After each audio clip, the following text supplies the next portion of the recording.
दोस्तों good morning. आप सभी का इम्पैक्ट करंट अफेयर चैनल में आपका स्वागत है। आज 25 सितंबर है।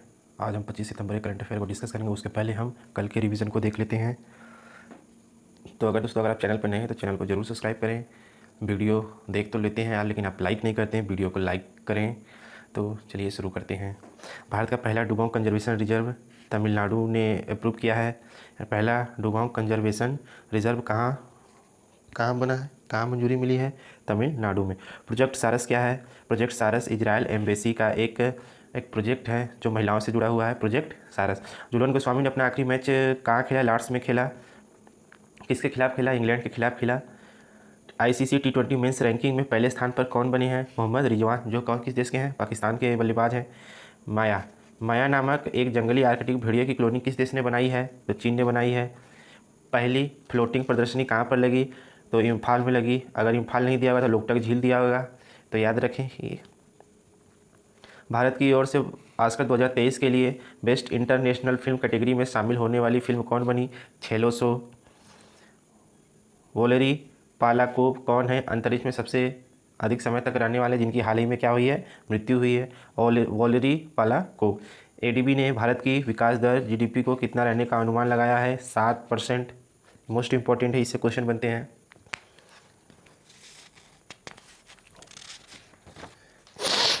आज है 25 सितंबर। चलिए शुरू करते हैं आज का करंट अफेयर। दिल्ली एम्स का नया निदेशक कौन बना है? तो डॉक्टर M श्रीनिवास। तो कुछ अन्य निदेशकों की नियुक्ति देख लेते हैं जो हाल फिलहाल में कुछ महीनों में हुई हैं। तो IB के निदेशक कौन बने थे? तपन कुमार डेका। कौन बने थे? तपन कुमार डेका। भारत की ओर से IMF में कार्यकारी निदेशक कौन बने? कृष्णमूर्ति सुब्रमण्यम। राष्ट्रपति ने हाल ही में कितने IITs में निदेशकों की नियुक्ति की थी? तो राष्ट्रपति ने 8 IITs में की थी। ईडी चर्चा में रहता है हमेशा, तो उसके निदेशक कौन है? संजय कुमार मिश्रा। मोस्ट इंपॉर्टेंट मुझे लगता है ईडी के निदेशक और IB, और ये तो दिल्ली एम्स का याद ही रखें।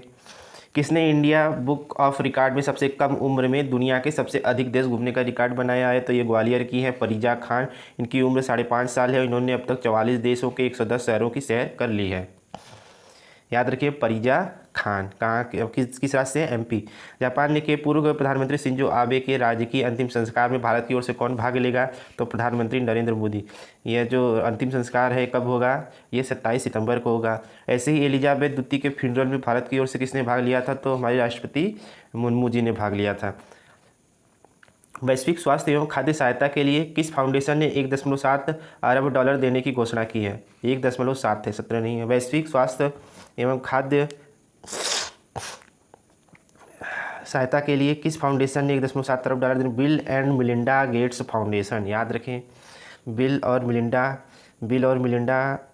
गेट्स हैं, उनकी पत्नी है मिलिंडा गेट्स। इन्होंने मिलकर यह फाउंडेशन बनाया था। T20 इंटरनेशनल मैचों में सर्वाधिक छक्के लगाने वाले खिलाड़ी कौन बने हैं? भारत के रोहित शर्मा बने हैं। इन्होंने कुल 176 छक्के लगाए हैं। इसके पहले यह रिकॉर्ड मार्टिन गुप्टिल के नाम था, लेकिन अब यह रिकॉर्ड किसके नाम हो गया? रोहित शर्मा के नाम। 3000 रन बनाने वाली भारतीय महिला क्रिकेटर की तीसरी खिलाड़ी कौन बन चुकी हैं? तो ये बन गई हैं स्मृति मंधाना। इसके पहले यह रिकॉर्ड पहली खिलाड़ी कौन बनी थी? मिताली राज। दूसरी कौन? हरमनप्रीत। तीसरी कौन बन गई है? स्मृति मंधाना। किसे ब्रेक थ्रू पुरस्कार 2023 से सम्मानित किया गया है? जो जनरल भौतिकी, गणित और जीवन विज्ञान के क्षेत्र में दिया जाता है। तो डेनियल स्पिलमैन, ये जो गणित के क्षेत्र में इनको दिया गया है। तो याद रखें ब्रेक थ्रू पुरस्कार 2023 यह भौतिक, गणित और जीव विज्ञान के क्षेत्र में दिया जाता है। यह डेनियल स्पिलमैन को दिया गया है। डेनियल स्पिलमैन। ब्रेक थ्रू से याद रखें क्रिकेट में ब्रेक थ्रू होता है तो इस जो बोलते हैं स्पेल, तो स्पेल होता है ना कि पहला स्पेल ख़त्म दूसरा स्पेल शुरू, तो वैसे याद रखें ब्रेक थ्रू स्पेल यानी SRS सांख्यिकी रिपोर्ट 2020 हाल ही में सांख्यिकी रिपोर्ट 2020 के अनुसार शिशु मृत्यु दर अंडर 5 3 अंकों की गिरावट के साथ कितना हो गया है? तो यह पहले यह 35 प्रति हज़ार था, जो अब यह गिरकर कितना हो गया? 32 प्रति हज़ार जीवित जन्मों पर। यानी कि 1000 बच्चे जन्म लेते हैं तो कितने बच्चों की अब मृत्यु होती है? 32, जो अंडर 5 एज तक के होते हैं। सबसे ज़्यादा गिरावट किस राज्य में देखी गई है? 5 अंकों की उत्तर प्रदेश में देखी गई है। 11 स्टेट और यूपी ने अंडर 5 SDG जो अंडर 5 मोर्टेलिटी रेट के लक्ष्यों को प्राप्त अभी कर लिया है। कितने राज्यों ने? 11 स्टेट और यूटी दोनों मिलाकर 11 ने अभी जो SDG की जो 2030 तक अंडर 5 मोर्टेलिटी रेट के लक्ष्य को पाने का लक्षित किया गया था, उसे अभी पा लिया गया है। प्रजनन दर 2.0 है, या पहले 2.1 थी। शिशु मृत्यु दर 28 है, जो पहले 30 थी। यह जो आंकड़ा है अभी कल ही जारी हुआ है। तो यह भारतीय ओलंपिक संघ के संविधान में संशोधन के लिए हाल ही में किसे नियुक्त किया गया है? तो ये पूर्व न्यायाधीश एल नागेश्वर राव जी हैं। पूर्व न्यायाधीश एल नागेश्वर राव हैं, जो इंडियन ओलंपिक जो संघ है उसके संविधान में कुछ परिवर्तन के लिए इनको नियुक्त किया गया है। भारत सहित कितने देशों ने मिलकर palm oil alliance most important in next exams? हाल जो भी सभी एग्ज़ाम आगे आने वाले हैं उसमें मोस्ट इम्पॉर्टेंट है कि पाम ऑयल अलायंस किन देशों के बीच में हुआ है, किन देशों ने मिलकर बनाया है? तो ये नंबर याद रखिए, 5 देशों ने मिलकर बनाया है। ये जो पांचों देश हैं दक्षिण एशियाई देश हैं। कौन कौन से? इंडिया, पाकिस्तान, श्रीलंका, बांग्लादेश, नेपाल। याद रखें, इसमें ना तो मालदीव है, ना ही म्यांमार है, ना ही और बाकी दक्षिण एशियाई देश हैं। तो याद रखें IPSBN, I for India, P for Pakistan, S for Sri Lanka, IPSBN Nepal. जो ये पहली अलायंस थे उसके अध्यक्ष कौन थे? अतुल चतुर्वेदी। कौन बने इसके अध्यक्ष? अतुल चतुर्वेदी। यह पाम ऑयल के एक्सपोर्ट इंपोर्ट के पर उसके मूल्यों पर क्या करेंगे? मिलकर ये लोग क्या करेंगे? डिसाइड करेंगे। किस देश ने पहली बार 2023 में मोटो GP प्रतियोगिता का आयोजन करेगा? और यह प्रतियोगिता जो भारत में पहली बार होगी, तो यह प्रतियोगिता कहाँ होगी? तो भारत के नोएडा में होगी, नोएडा के बौद्ध सर्किट में होगी। इसका पहली बार कौन कर रहा है? तो भारत कर रहा है। अब तक भारत में कभी नहीं हुआ था। भारत की 12वीं महारत्न कंपनी कौन बनी? मोस्ट इम्पॉर्टेंट, यह पेपरों का सबसे फेवरेट क्वेश्चन होता है। तो 12वीं महारत्न कंपनी कौन बन चुकी है? REC limited. तो ग्रामीण विद्युतीकरण निगम को 12वां महारत्न कंपनी का दर्जा दे दिया गया है। इसके पहले 11 महारत्न कंपनियां थीं। जो RBC के बारे में कुछ जान लेते हैं, REC के बारे में जान लेते हैं। यह एक NBFC है, नॉन बैंकिंग फाइनेंस कंपनी है। यह जो विद्युत से रिलेटेड जुड़ी हुई जो कंपनियां हैं उनको ये क्या करती है? पैसों की मदद करती है। जो बिजली के क्षेत्र में फंड मुहैया कराती है REC, इसकी स्थापना 1969 में हुई थी।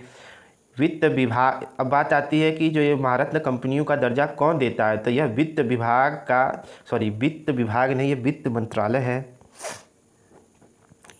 वित्त मंत्रालय का पब्लिक इंटरप्राइजेज विभाग, जो पब्लिक इंटरप्राइजेज विभाग है, यह महारत्न कंपनियों का दर्जा देता है। अब बात आती है कि जब कोई कंपनी महारत्न बन जाती है तो उससे क्या क्या फ़ायदे होते हैं, और टैग मिलने के बाद क्या होता है, और यह टैग कैसे मिलता है, इसको अभी डिस्कस करेंगे। उसके पहले ये सेशन ख़त्म कर लेते हैं।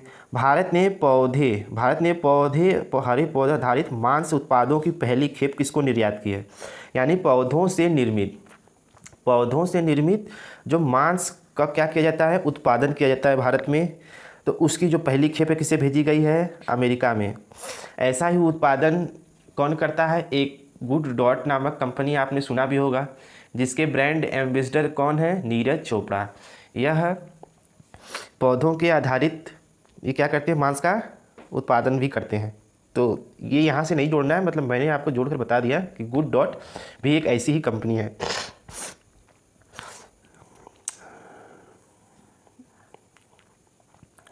तो ऐसे ही एक बार क्वेश्चन आया था कि पहली खेप कहाँ से कहाँ तक चली थी। तो यहाँ पर भी याद रखें, जो पहली खेप है नाडियाड खेड़ा, यानी गुजरात के खेड़ा से कैलिफोर्निया तक गई है। पहली खेप खेड़ा से कैलिफोर्निया या नाडियाड से कैलिफोर्निया।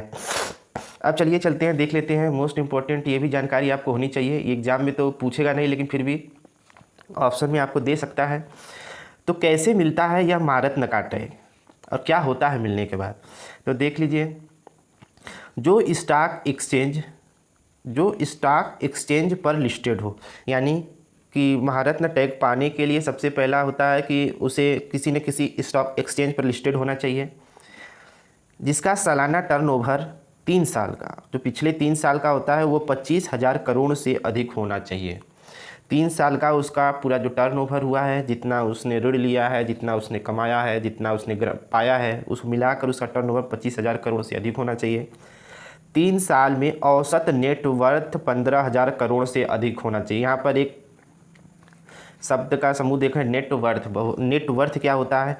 नेटवर्थ में होता है कि मैंने जितना कमाया, मान लीजिए मेरी कोई कंपनी एक साल में क्या होती है, 1 लाख, कोई कंपनी है साल में 1 लाख कमाती है, उसमें से मैंने 20,000 रुपये किसी से क्या किए थे, ऋण लिए थे, तो मैं इस 20,000 को इसमें से घटा दूंगा तो जो 80,000 बचेगा ये क्या हो जाएगा, नेटवर्थ कहलाएगा।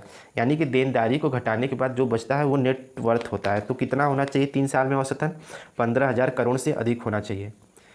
औसत नेट प्रॉफिट 5,000 करोड़ से अधिक हो, जो औसत नेट प्रॉफिट हो कितना हो, 5,000 करोड़।